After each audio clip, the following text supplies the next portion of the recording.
आज हम करेंगे नागार्जुन जी की कविता सिंदूर तिलकित भाल। सिंदूर तिलकित भाल।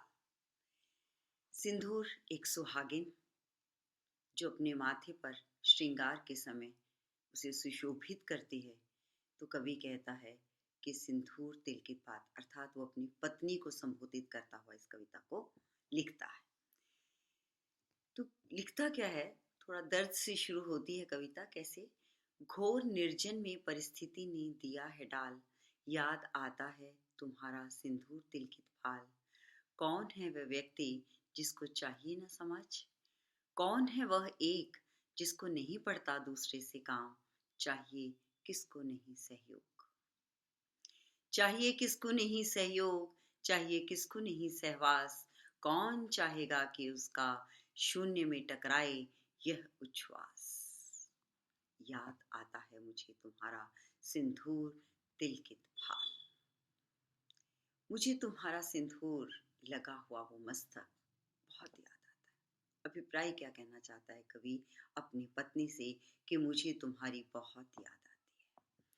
घोर निर्जन में परिस्थिति ने दिया है ढाल, कि मैं तुमसे अलग हूं, इसलिए अलग नहीं हूं कि मैं तुमसे अलग रहना चाहता हूं। मैं तो इसलिए अलग हूं क्योंकि जिंदगी की विषम परिस्थितियों ने मुझे तुमसे अलग होने पर मजबूर कर दिया है। मैं इसीलिए अकेला हूं और तुम्हें याद कर रहा हूं। कौन है वह व्यक्ति? कौन है वह व्यक्ति जिसे समाज नहीं चाहिए? समाज क्या है? बहुत से लोगों का समूह जो मिलकर जीता है, मिलकर उन्नति के मार्ग पर चलना चाहता है। कहते कौन है ऐसा व्यक्ति जो समाज में नहीं रहना चाहता, जो लोगों के साथ मिलकर नहीं जीना चाहता? कौन है वह जिसको नहीं पड़ता दूसरे से काम? कौन है ऐसा व्यक्ति जिसे दूसरे व्यक्ति से काम नहीं पड़ता? एक कहावत है, हाथ से हाथ धुले है। हरियाणा में बोलते हैं हाथ से हाथ धुलता है। मतलब ये कि अगर आपको दोनों हाथ धोने हैं, तो अगर आपको एक हाथ भी धोना है तो दूसरे हाथ की जरूरत पड़ती है आपको हाथ को धोने के लिए। एक हाथ भी आप अकेला नहीं धो सकते, तो अपनी पूरी जिंदगी आप अकेले कैसे जी सकते हो? तो कवि कहता है कि ऐसा कौन सा व्यक्ति है जिसे हाथ की, जिसे सहयोग की जरूरत नहीं पड़ती। अभिप्राय क्या है कि जब भी कवि अपने पाठक से या अपने श्रोता से एक सवाल पूछता है, तो वो कहना तो चाहता है कि हाँ, ऐसा कोई व्यक्ति नहीं है जो अकेला जी सकता हो, पर समाज के आगे वो प्रश्न छोड़ देता है। इसलिए छोड़ देता है क्योंकि कुछ लोग शायद ये कहना चाहेंगे नहीं नहीं, हम तो जी सकते हैं अकेले। तो कवि कहता है कि शायद जी तो नहीं सकता, पर एक आध कोई जी सकता हो तो उसके लिए वो अपना एक वाक्य नहीं बोलता, एक आदेश नहीं देता, एक वर्डिक्ट नहीं देता। चाहिए किसको नहीं सहयोग? कौन है जिसे सहयोग ना चाहिए हो? कौन है जिसे सहवास ना चाहिए? कौन है जो किसी के साथ रहकर जीना ना चाहता हो? अर्थात हर व्यक्ति सहयोग चाहता है, हर व्यक्ति एक दूसरे का साथ चाहता है। कौन चाहेगा कि उसका शून्य से टकराए ये उच्छ्वास? कहते कौन व्यक्ति चाहता है कि वो आह भरे और वो दीवार को टकराए और वापस लौट आए? अर्थात ऐसा कोई भी नहीं चाहता है। हर व्यक्ति चाहता है कि दुख में कोई ना कोई व्यक्ति उसके साथ जरूर हो, और एक मैं हूं जो इतनी भीषण परिस्थिति में भी अकेला बैठा हूं और मुझे तुम्हारी याद आ रही है। हो गया हूं मैं नहीं पाषाण, जिसको डाल दे कोई कहीं भी, करेगा वह कभी कुछ ना विरोध, करेगा वह कुछ नहीं अनुरोध। वेदना ही नहीं उसके पास, फिर उठेगा कहाँ से निश्वास। मैं ना साधारण सचेतन जंतु, यहाँ हाँ ना किंतु और परंतु, यहाँ हर्ष विषाद चिंता क्रोध, यहाँ है सुख दुख का अवरोध, यहाँ है प्रत्यक्ष और अनुमान, यहाँ स्मृति विस्मृति के सभी के स्थान। तभी तो तुम याद आती हो प्राण, मैं हो गया हूं नहीं पाषाण। तो कवि कहता है कि मैं पत्थर दिल नहीं हो गया। ऐसा नहीं कि मैं पत्थर हो गया हूं और मुझे कोई कहीं भी रख दे तो मुझे कोई असर नहीं पड़ता। इसी के विरोध का आभास देती हुई एक और कविता लिखती है। कहता है, कौन कहता है पत्थर दिल इंसान रोया नहीं करते? कौन कहता है पत्थर दिल इंसान रोया नहीं करते? मैंने तो पहाड़ों से झरनों को फूटते देखा है। कौन कहता है पत्थर दिल इंसान रोया नहीं। तो कवि कहता है कि मैं पाषाण नहीं हूं, लेकिन ये उसका दूसरा अर्थ लेता है। यहाँ लोग कहते हैं कि ये तो पत्थर दिल है, यहाँ तो पत्थर ही पत्थर है, जिसके ऊपर पानी भी कोई असर नहीं डालता, ऊपर से गुजर कर चला जाता है और पत्थर सूखे का सूखा रह जाता है। कवि कहता है हो गया हूं मैं नहीं पाषाण, मैं ऐसा पत्थर नहीं हो गया हूं जिसे कोई कहीं भी डाल दे, जिसके के ऊपर कोई असर नहीं होता, वो कोई विरोध नहीं करता। कहता मैं ऐसा नहीं हो गया हूं जिससे किसी के अनुरोध का, किसी की अर्चना का, किसी के प्यार का कोई असर ना पड़ता हूं। मैं ऐसा नहीं हो गया हूं, वेदना ही नहीं उसके पास। मैं ऐसा पत्थर नहीं हूं जिसके पास कोई दर्द ना हो। कहता है फिर उठेगा कहां से निश्वास। कहता है जिसके पास वेदना ही नहीं होगी उसकी आह कैसे उठेगी। वेदना होती है, दुख होता है, दर्द होता है, तभी तो हम कहते हैं वो ऐसा कैसे हो गया। तो कहता है फिर उठेगा कहां से निश्वास। मैं ना साधारण, मैं कोई साधारण नहीं, सचेतन जंतु। मैं तो एक सचेतन, जिसमें चेतना है, ऐसा जंतु हूं। यहाँ हाँ ना किंतु और परंतु, यहाँ हर्ष विषाद चिंता क्रोध। मैं तो एक साधारण सा इंसान हूं जहां पर चेतना है। यहाँ पर हाँ भी है, ना भी है, किसी का सकारात्मकता भी है, नकारात्मकता भी है, किंतु भी है, परंतु भी है। ऐसा हो भी सकता है, ऐसा नहीं भी हो सकता। यहाँ पर हर्ष भी है, खुशी भी है, यहाँ पर विषाद, यहाँ पर दर्द भी है, यहाँ पर चिंता भी है, सोच भी है, यहाँ पर क्रोध भी है, यहाँ पर आवेश भी है। कवि कहता है यहाँ पर सुख और दुख का क्या है, अवबोध भी है। महसूस भी होता है कि अब मैं सुखी हूं, अब मैं दुखी हूं। यहाँ है प्रत्यक्ष और अनुमान। यहाँ पर हर चीज सामने भी है, मैं अनुमान भी लगा सकता हूँ कि ऐसा हो सकता है। यहाँ पर स्मृति भी है, यहाँ पर यादें भी हैं, यहाँ पर विस्मृतियां भी हैं, सब कुछ भूल जाने का भाव भी है। सभी के स्थान सब कुछ है। तभी तो तुम याद आती हो प्राण, हो गया हूं मैं नहीं पाषाण। कहते हैं कवि कि तभी तो तुम मुझे याद आती हो, मैं पत्थर दिल नहीं हो गया। अब कवि क्या है, विदेश में बैठा है अपनी पत्नी, क्योंकि ये बहुत उस समय की बात है जब फोन भी नहीं होते थे, जब एक पत्र ही आता था एक के पास दूसरे का हालचाल बताने के लिए। वो शायद महीने बाद भी आ सकता था, तो क्योंकि विदेश का पत्र था, अंतर्देशीय पत्र ही महीनों में मिलता था, तो अंतर राष्ट्रीय पत्र तो और भी ज्यादा समय लेता था। तो कवि कहता है यहाँ सब कुछ है, अर्थात मेरा ये जीवन इतना विराट है, मेरी ये सोच इतनी विशाल है, जहां पर सबके लिए स्थान है। अगेजी भी लिखते हैं ना कि जीवन है इतना विराट जहां सबके लिए स्थान, सबके लिए है जगह।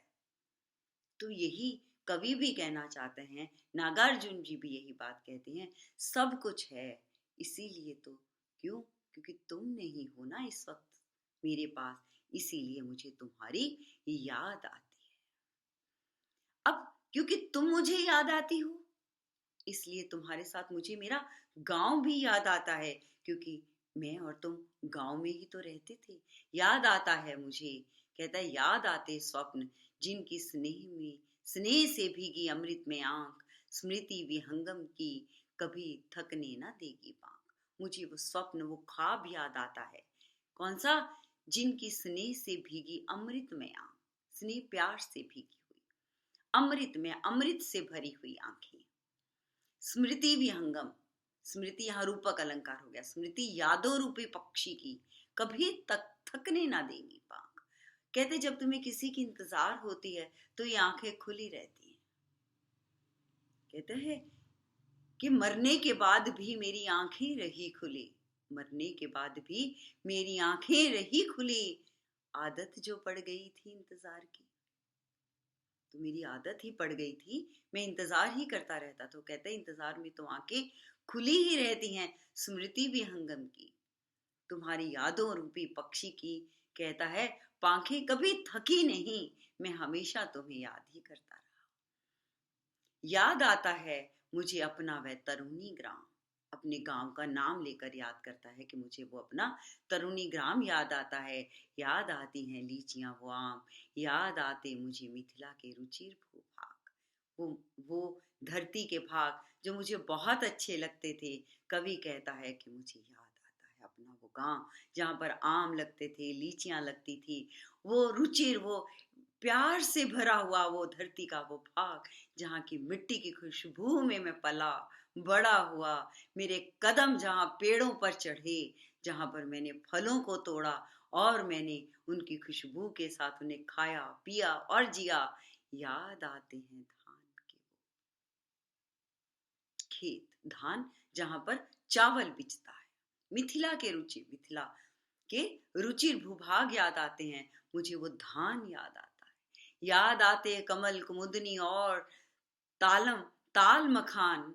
वो कहता है मुझे कमल के फूलों के तालाब याद आते हैं। ताल मखान, उस तालाब में जहाँ मखानों फूल उगता है, खत्म हो जाता है कमल का तो फिर ताल मखाने लगते हैं। उसमें मखाने के बीज होते हैं, तुम उसे तोड़ कर खा सकते हो। मखाने याद आते हैं। याद आते शस्य श्यामल जनपदों के, रूप गुण अनुसार ही रखे गए वे नाम। कहता है मुझे वो याद आते हैं शस्य श्यामल। शस्य श्यामल, श्यामल रंग होता है, देखो शस्य होता है हरा भरा रंग, श्यामल होता है जैसे आप एक पेड़ को देखेंगे, एक तरफ उसकी धूप आती है और दूसरी तरफ छाया होती है। जहां पर धूप आती है वो शस्य रंग है, हरा भरा, और जहां पर छाया होती है वो श्यामल रंग है। तो वो क्या कहते हैं, याद आते शस्य श्यामल जनपदों के, रूप गुण अनुसार रखे गए वे नाम। मुझे उनके वो नाम याद आते हैं जो रूप गुण के अनुसार रखे जाते थे। जैसे तुम देखोगे अपने घरों में कि किसी का नाम चीकू रख देते हैं, कहते छोटा होता ये चीकू की तरह था। किसी का नाम कीनू रख देते हैं क्योंकि जब ये पैदा होने वाला था तो उसकी माँ ने बहुत सारे कीनू खाए थे, है ना। तो कहता है गोबर रख देते हैं। आपने प्रेमचंद जी के उपन्यास का पढ़ा होगा, गोबर है उनका एक मुख्य पात्र जो है, तो वो क्या गोदान का। तो कहते हैं मुझे रूप गुण अनुसार रखे गए वो नाम याद आते हैं। कवि कहता है याद आते वेणुवन, वे नीलिमा के निलय अति अभिराम। मुझे वो वेणुवन याद आते हैं, मुझे वो नीले रंग के वो तालाब याद आते हैं, मुझे अभिराम बहुत ही सुंदर वो सब चीजें याद आती हैं। मतलब मुझे भूभाग याद आता है, मुझे धरती याद आती है, मुझे तालाब याद आते हैं, मुझे वन याद आते हैं। कहते हैं मुझे वो हर सौंदर्य याद आता है जो मेरे गांव में यहाँ वहां बिखरा पड़ा था। धन्य है वे जिनके मृदुलतम अंक हुए थे मेरे पर्यंक, मेरे लिए पर्यंक। धन्य वे जिनकी उपज के भाग अन्य पानी और भाजी सा। धन्य वे, कहता है वो मृदुलतम अंक, मृदुल कोमल, तम उससे भी कोमल से कोमल से कोमल से कोमल से भी कोमल ज्यादा। कहता है अंक गोद, मुझे वो गोद याद आती है। कोमल सी गोद किसकी होगी। हुए थे मेरे लिए पर्यंक, जो मेरे लिए कीचड़ से सन गए। तुम देखोगे कि एक बच्चा कीचड़ से लथपथ भागा हुआ आता है, उसकी माँ उसे फट से गोद में उठा लेती है। कभी नहीं सोचती उसकी साड़ी गंदी हो जाएगी, उसके कपड़े मैले हो जाएंगे, वो खुद गंदी हो जाएगी, कभी नहीं सोचती। तो वो कवि कहता है कि मुझे अपने माता और पिता याद आते हैं जिनकी गोद को मैंने ना जाने कितनी बार कीचड़ से सना होगा। धन्य वे जिनकी उपज के भाग, धन्य है मेरा वो किसान भाई, कहता है जिनकी उपज के भाग अन्य पानी और भाजी साग। जो अपने खेतों में सब्जी भाजी पानी लगाते हैं, सब्जी भाजी बीजते हैं, फूल फल और कंद मूल अनेक विध मधुमास। वो कहता है जो फल फूल लगाते, फल भी तुम्हें पता है वृक्ष पर लगता है, फूल भी जो आते हैं, कंद होता है मूल। देखो मूल जैसे गाजर है वो मूल है, जड़ है।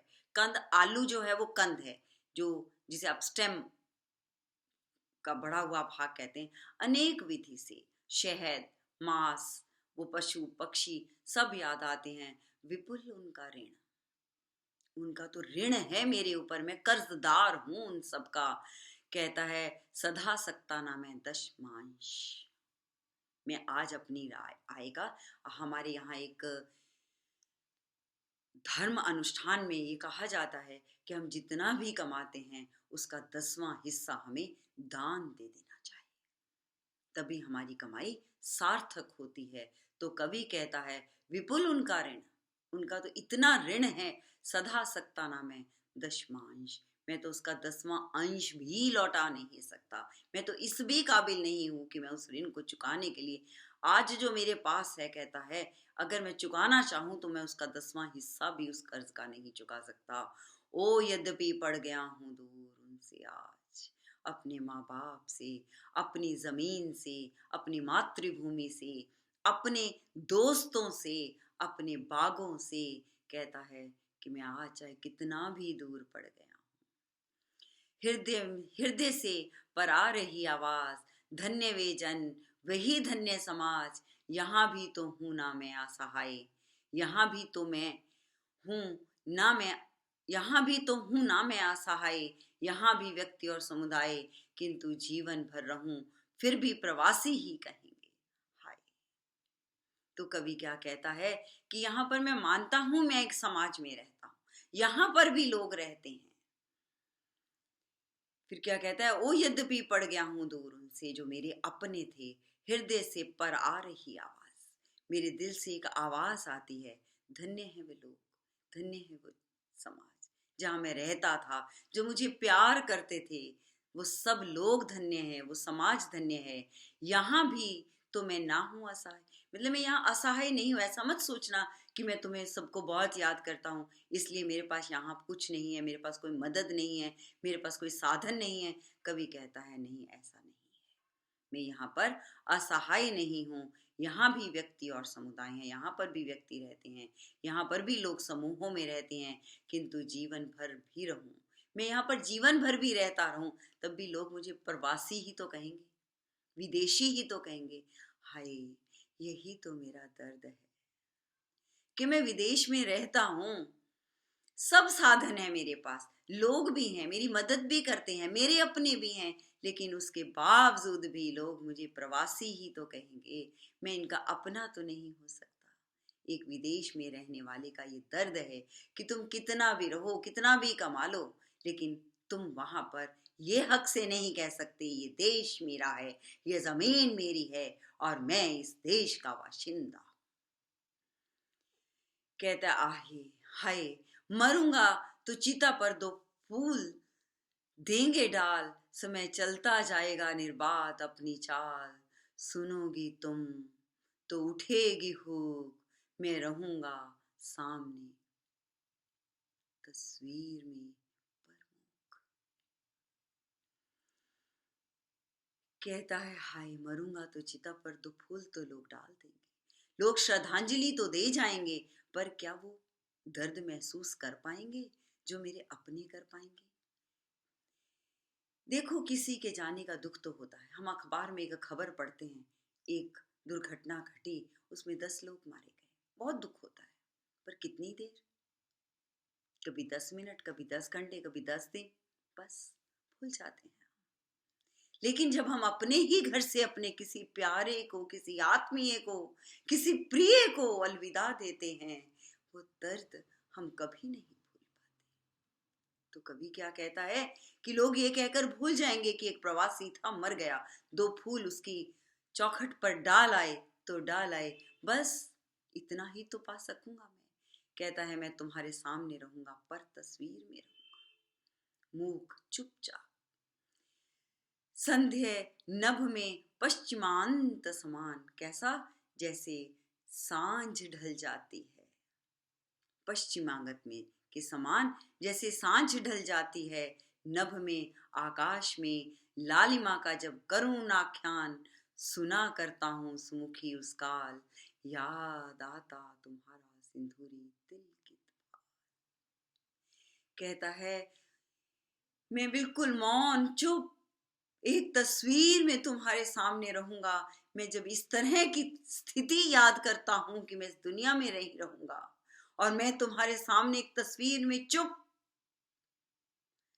मौन रह जाऊंगा, तो कवि कहता है, मुझे वो सांझ याद आती है जब सूर्य पश्चिम में ढल जाता है, सारे का सारा आसमान लालिमा से भर जाता है, लेकिन एक करुणा, एक दर्द, बिछुड़ जाने क्या एक उदासी का भाव मन में छा जाता है।